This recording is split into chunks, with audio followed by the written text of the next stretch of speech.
guys, we are back for another Dokkan battle video. So we have another new Dokkan Fest exclusive. It has been very, very crazy on JP Dokkan recently. I mean, Global as well. Global has got basically the exact same number of Dokkan Fest exclusives that JP has.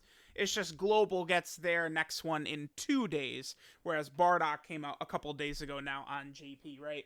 Both versions getting 4 Dokkan Fests in like a 30-day span. The reason, of course, is because of the Gammas. Just kind of like the movie tie-in, right? Kind of throws things out of whack a little bit. Okay, so there's not really too many changes to be had here. I feel like this probably won't take that long. Because the last update I did to this was damn near a week ago when the Gammas came out, right? My plan with these was to update these, monthly as new units came out, but, the 4 Dokkan Fests in 5 seconds definitely threw this for a loop. Not really too many changes here, so we'll start with Goku and Gohan right here. They're good. They're definitely a strong unit. Goku, I think, in particular, can be very good in Super Battle Road. The problem is it can be a bit finicky getting to Gohan. You definitely have a lot of RNG to get to Gohan, right? Like, if Goku double supers for you, he starts out turn 1, he double supers, you could exchange into Gohan very fast. Gohan, like, toe-to-toe can go with any of these million damage super attack bosses. The only thing with Gohan is, remember, he does still need to take a couple of hits first, right? Like, he needs to get the 2 hits and then the 4 hits. After that, Gohan is virtually untouchable. He does have the 70% chance to counter Ki Blast super attacks. I still hate this so much that, like, this should just be a super attack counter. It shouldn't be a Ki Blast counter. It's just annoying. If they're going to specify a single type, it should be a nullification, is the way I feel, right? But Goku and Gohan unit, they're fine. This is a unit that is overhated. A lot of these units have got quirks to them, right? Next is Tech Ultimate Gohan. I don't know how much to talk about. I mean, it's obvious, right? Like, this combo, guard, stacking, I don't know. Like, I would feel stupid to take this guy off the list. I just, like, it's strong. And I know it seems insane, but this guy, and we might as well grab it right now, the character right in front of him, Pan, both of these characters, I feel like, really will be about to take a step forward when Beast Gohan drops. It's very clear by Beast Gohan being out on Legends that he is right around the corner on Dokkan. I expect Beast Gohan will come out in December. That's currently what I'm expecting, right? So with Beast Gohan showing up, I assume he'll have a Hybrid Saiyan 200% leader skill. Tech Ultimate Gohan should be on there. I bet you Pan might be on there. These characters will work really well. Now, Pan needs either a godly hybrid unit that she can link up really well with, right? Like if Beast Gohan happens to have Saiyan lineage, or he's got All in the Family, right? Or Kamehameha, or Fierce Battle. Some of these links up. That can help Pan out quite a bit. Pan really wants All in the Family, Saiyan lineage, and GT activated. The other thing that could help Pan out is if we just got like a Super Saiyan 4 Goku. The problem with Pan is that she needs a GT Goku to be great, right? And GT Goku just sucks, right? Like that's it. The only GT Goku that I really go crazy for is LR Super Saiyan 4 Gogeta, right? You can use when they're Super Saiyan 4 Goku and Super Saiyan 4 Vegeta, you could activate Pan's active skill with them then, right? Once you fuse in a Gogeta, you can't do it anymore, but you can use it when they're still like that. It's just, without a great GT Goku, because a lot of them are just like stage specific, right? Like I'd run AGL LR Super Saiyan 4 Goku against an STR phase.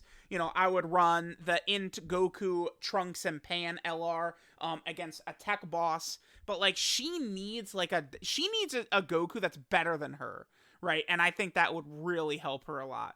Right now, just her setups, she just does not feel as strong as some of the other characters on this list. It's just point blank. Next, we have Majin Vegeta. I feel like I want to fill in the next 2 spots.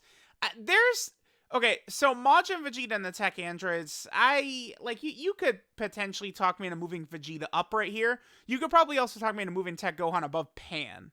Pan at 9 seems crazy, but Pan does not feel like she is way less reliable than some of these other characters. I am not a fan of Pan. It's just she just doesn't have the help that she really needs to look that impressive.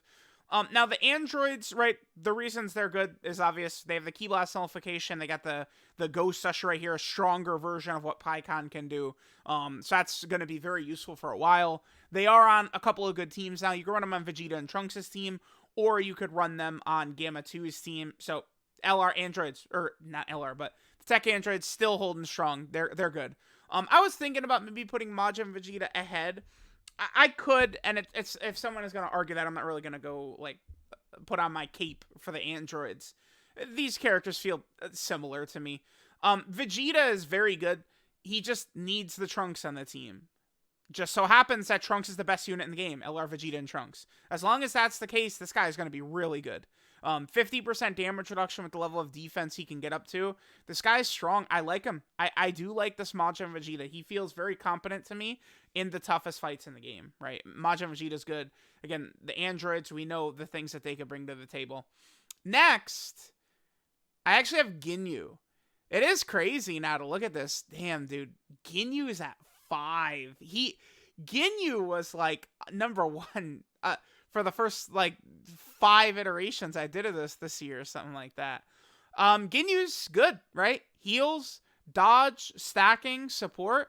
It's not that Ginyu has fallen off. I don't think that's the case. It's just simply better units have released, right? Ginyu being at 5 does not mean he sucks. It doesn't mean all of a sudden now I switched up on him. Better characters have just come out. That's it, right? Like it's just that simple. That's power creep. It's a gotcha game. It's normal. Ginyu came out in March, and I feel like he hasn't really aged. If anything, I would say that the Cell Max event and the Wicked Bloodline event, Red Zone, are certainly brutal on like the free-to-play Ginyu Force units. And then maybe like just the free-to-play units, right? I feel like Jason Birder, Rikuma Goldo, and Captain Ginyu himself, they hold up really well, but they actually could use more help, right? Like, I don't know if they probably wouldn't do a Dokkan Fest of this, but Ginyu into Goma's body from the Dragon Ball Super Resurrection F anime arc would be really sick, right? There's things they could do. Ginyu is good. We could still get a standalone Goku Ginyu. That could be massive for this team. That could be a huge revitalization. We'll see. LR Goku Ginyu? Like, that would be sick. They could do that.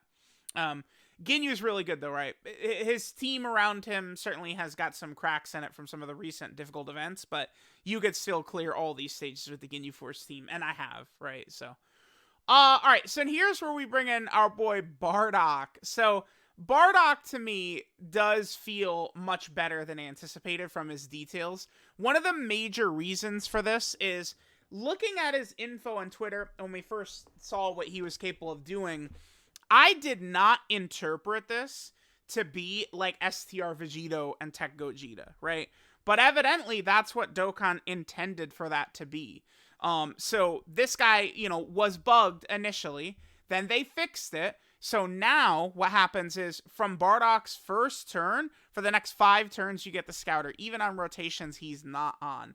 That is very dominant. That is going to age very well. You could still get away with running Tech Gogeta and STR Vegito. Why? Because they have the Scouter, right? Like, this Bardock, that is strong utility. Like, when I talk about a unit, right, like, to be really impressive, like, you can't just be like, oh, I did these 3 10 million attack sets. Oh, I have 800k defense. It has to be deeper than that, right? You have to dodge, damage reduction, guard, support, nullification, Scouter. Bardock's got the Scouter, man, which really helps him. Rainbow Orb changing is strong as well. Deep into the fight, I found Bardock can be very powerful. His defense can be good. His damage can be pretty good as well. Active skill, I feel like, is a good condition. Even if you don't have a bunch of Team Bardock category allies, it's still not too tough to be able to proc this, I've found. So Bardock is looking pretty good. It does help that his 200% leader skill includes every single Goku on it. So it's like, I'm running a team and it's like, I got Carnival Goku, I got Namek Goku, I got Tech God Goku, I got Kid Goku. We got all these units and they're all running at full power 200% leader skill, which really helps.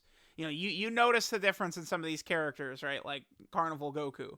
That's huge chunks of damage that they're not taking from these super attacks from red zone bosses compared if they were on a 170% leader skill. Bardock is good. It seems minor, but this being a true 5-turn scouter and not just turns he's on, I think that's very significant, and it helps quite a bit. Bardock does feel pretty good to me. He could have been a bit better. I hate so much when they attack a unit with super effective and then also crit, right? You literally, the only thing I would change about this guy, because I don't think a scouter should be permanent if it's every single turn, right? That makes it either permanent scouter every single turn he's on, or this is fine. But like they definitely can't, a permanent scouter where it's just like every single turn, like that does feel very OP to me, right? This should have just been changed to a guaranteed additional with a 50% chance to be a super attack. I think that's the one change I would make to this guy after taking him on the full world tour, using him in a lot of difficult content events. Okay, so that's Bardock. So the next trio, I mean, we can just, get rid of all this. It's fairly obvious. I mean, these three are a step ahead. Bardock is really, really good. Bardock is just not on the level of Gamma 2, Kid Goku, and Gamma 1. I do really feel strongly that these characters are ridiculous. Bardock is not quite there with them. I feel like if Bardock had the guaranteed additional, he would be on par with them. These guys are just ridiculously dominant. Gamma 2, one of the most damaging units in the game. He's also a support and a nullification, and he could get decent defense as well. You know, get up to that 800k plus range. Like, Gamma 2 can put in work. Kid Goku, to me, this might be, this is damn near close as one of the strongest abilities any character can do right now. This is, it's just obscene. I feel like this doesn't come through videos often. That's why, like, I'm always trying to, like, point it out, like, how ridiculous this is. Like, you notice it. Giving the whole rotation damage reduction, you're just taking so much less damage with this Goku around.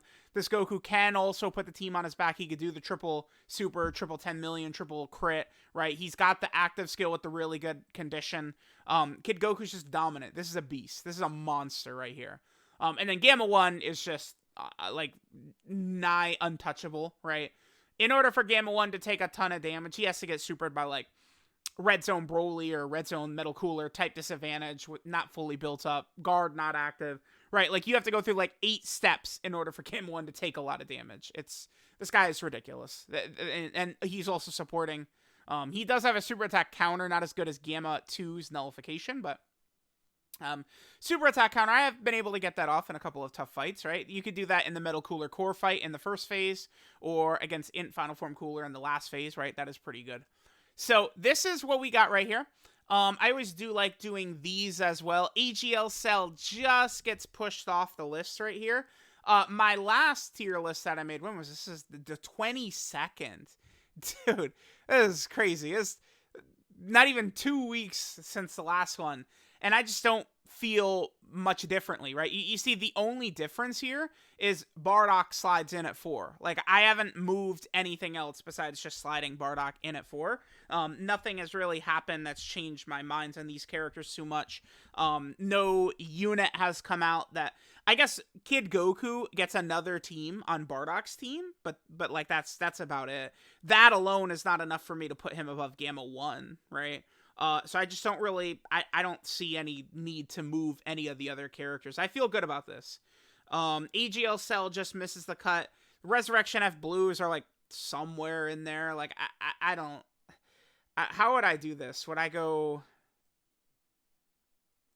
maybe like this? Yeah.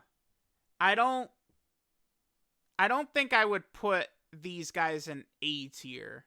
Like, Cell on. I probably would still keep them in this tier. I think something like that is probably what I would do. Yeah, none of these guys... I mean, Kale and Khalifa are solid, but I mean, they're... Yeah, Kid Gohan, Broly, like, these guys can do stuff, but... Yeah. Kid Buu could jump up. I could put... This might sound crazy. I could see Kid Buu as high as right here. He could get... I think Kid Buu could... Like, if we got a 200% leader like a Buhan, who activates a bunch of Kid Buu's links, and his Buhan is like a killer slot 1 character. Like, if we got Buhan, who has Gamma 1's kit, Kid Buu would jump up to, like, here. Kid Buu could maybe jump up to, like, up here, still. I know that might seem crazy to some people, but Kid Buu has that level of power in him. And he has a nullification, and he heals, and he could triple super, right? Kid Buu is bubbling. I'm nervous that it's going to take too long, and by the time he gets, like, the thing he needs, he's not even really going to be relevant anymore. But I kind of feel okay with this. I'll keep it like this, so that way you guys can see where I will put the Resurrection F Blues, because they are about to come out on Global. So, let me know what you guys think about the top 10 DOKKANFEST TURs without easy A's. If you guys are curious, where would Cooler slide in? I think I'd put Cooler at 6. STR Easy A Cooler, I think I would put at 6. Yeah. And the androids would go down to 7. I don't think I would put STR Cooler in front of Ginyu, no. Nah. But STR Cooler still, like he is good enough to make it on this list. I do like to separate, right? Like, Cooler is gonna reign #1 on the Easy A TUR list for a long time, right? So, let me know what you guys think. Again, thanks for watching. I love you all. Goodbye. Bye, everyone. Bye, bye, bye, bye, bye, bye.